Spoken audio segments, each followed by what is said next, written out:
اس کا مطلب یہ ہے کہ انسان کی جو مالی عبادت ہے اور انسان کی جو بدنی عبادت ہے ان کا دونوں کا تعلق ہے. اس میں بدنی عبادت ہے، اس تعلق جو ہے انسان کے اندر جو دل ہے، کیونکہ مالی جو عبادت ہے وہ بھی دلوں کی طہارت ہے اور جو بدنی عبادت ہے وہ بھی دلوں کی طہارت ہے. یعنی دونوں صورتیں آپس میں اقیم الصلاۃ اور نماز اور زکوٰۃ ان دونوں کا تعلق ہے. مالی عبادت ہے، بدنی عبادت ہے. نماز بدنی عبادت ہے اور زکوٰۃ مالی عبادت ہے. اسی طرح قربانی مالی عبادت ہے، صدقہ فطر مالی عبادت ہے. کیا ہے؟ خدا میں کوئی بھی چیز خرچ کرنا وہ مالی عبادت ہے. سب میں ساری کی ساری عبادات ہیں. ساری صدقات کا نچوڑ دل کا تعلق ہے. یعنی انسان کو اس سے پاکیز کیا ہے. زکوٰۃ کا معنی ہی پاکیز ہے. یعنی لا خدا میں بندہ جب مال نکال کر دے دیتا ہے تو اللہ تعالیٰ اس کے دلوں کو پاک. اس لیے اقیم الصلاۃ و آتوا الزکاۃ ہم اس بات کو سمجھتے نہیں ہیں کہ ہمارے دل کتنے گندے ہو گئے ہیں. اس کی وجہ یہی ہے، دو چیزیں یاد رکھنا میری بات ہے. یا تو ہم زکوٰۃ اور صدقات نہیں دیتے یا ہم حرام کھاتے. ہمارے دلوں کو ذکر رکھ جانا، ہمارے دل کے اندر کسی کا کینہ اور بغض پیدا ہو جانا، دل کے اندر نیکی کا خیال نہ آنا، اس بات کی دلیل ہے یا تو حرام ہے یا ہم رائے خدا نے خرچ نہیں کرتے. ان دونوں میں سے کوئی نہ چیز ہماری دل میں رچی ہوئی ہے. حدیث پاک میں آتا ہے کہ انسان جب گناہ کرتا ہے تو انسان کے دل پر ایک نقطہ چھا جاتا ہے، ایک نقطہ لگ جاتا ہے.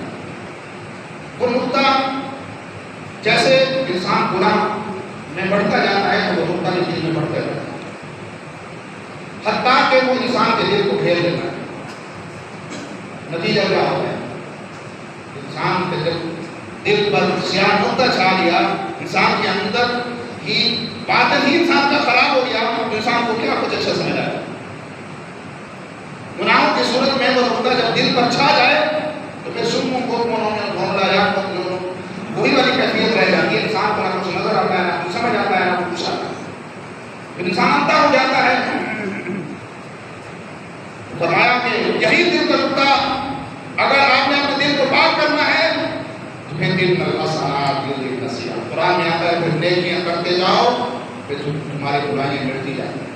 نیکیاں تمہاری برائیوں کو مٹا دیتی ہیں. حدیث پاک میں آتا ہے کہ بندہ پھر جب نیکیاں کرتا ہے، جس طرح وہ نیکیوں میں آگے بڑھتا جاتا ہے، گناہ میں آگے بڑھتا گیا، نقطہ چھاتا گیا، اس کے دل پر چھا گیا، بڑھ گیا اس کے دل پر. جیسے ہی وہ نیکی کرنا شروع کرے گا تو جیسے وہ نیکی کرتے جائے گا وہ نقطہ جو ہے سیاہی کم ہوتی جائے گی.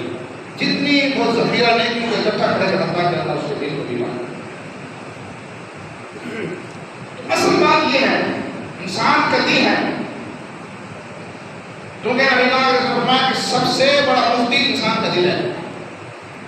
سب سے پہلے اپنے دل سے مشورہ کرو کہ میں کیا کروں. فرمایا کہ صحابہ کرام علیہ رضوان کو نبی پاک نے فرمایا کہ انسان کے اندر ایسا عضو ہے، ایسا ٹکڑا ہے، اگر وہ صحیح ہے تو سارا بدن ٹھیک ہے، اگر وہ خراب ہے تو سارا بدن خراب ہے.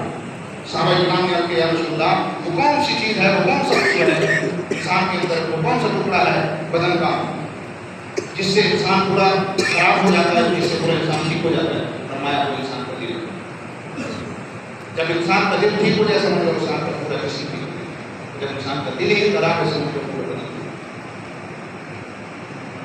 اصل بات یہی کہ کریے، چاہے وہ قربانی کی صورت میں ہے، وہ نماز کی صورت میں ہے، کسی عبادت کی صورت میں ہے. یاد رکھنا دوستو، وَلَٰكِنْ يَنَالُهُ التَّقْوَىٰ مِنْكُمْ. اللہ کو تمہارے تقوی کی ضرورت ہے. إِنَّ أَكْرَمَكُمْ عِندَ اللَّهِ أَتْقَاكُمْ. اللہ کے ہاں کوئی معزز نہیں ہے، معزز وہی ہے جو تقوی میں زیادہ ہے. وہ جو تقوی میں سب سے زیادہ ہے اللہ کے نزدیک عزت بھی اسی کی ہے. إِنَّ أَكْرَمَكُمْ عِندَ اللَّهِ أَتْقَاكُمْ.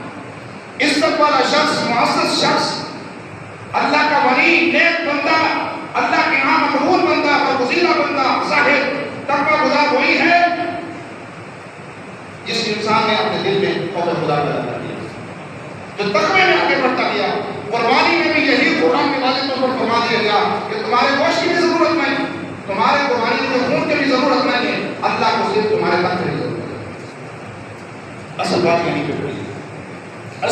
چاہیے. ہم جتنے مسائل سمجھ رہے ہیں تب کر رہے ہیں، بات وہیں پہ آئے گی. دل ٹھیک ہے تو سب کچھ ٹھیک ہے، دل ٹھیک نہیں تو کچھ نہیں.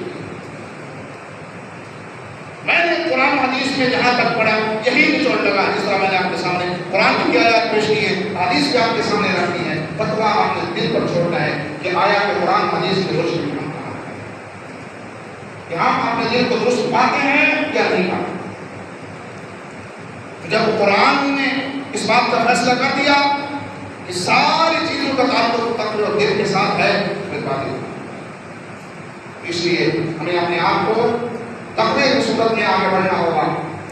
تقوی کی صورت میں ہمیں آگے آنا ہوگا، اپنے دلوں کو درست کرنا ہوگا. قد افلح من تزکا وذکر اسم ربہ فصلی. اب جس شخص نے اپنا تزکیہ کر لیا تو وہی کامیاب ہوگا.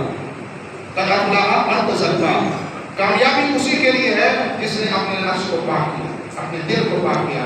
پھر اللہ فرماتا ہے پھر اس کا ذکر بھی مجھے پسند ہے، اس کی نماز بھی ذکر اسم ربہ فصلی. پھر وہ میرا ذکر بھی کرتا جائے اور پھر نماز بھی پڑھتا جائے.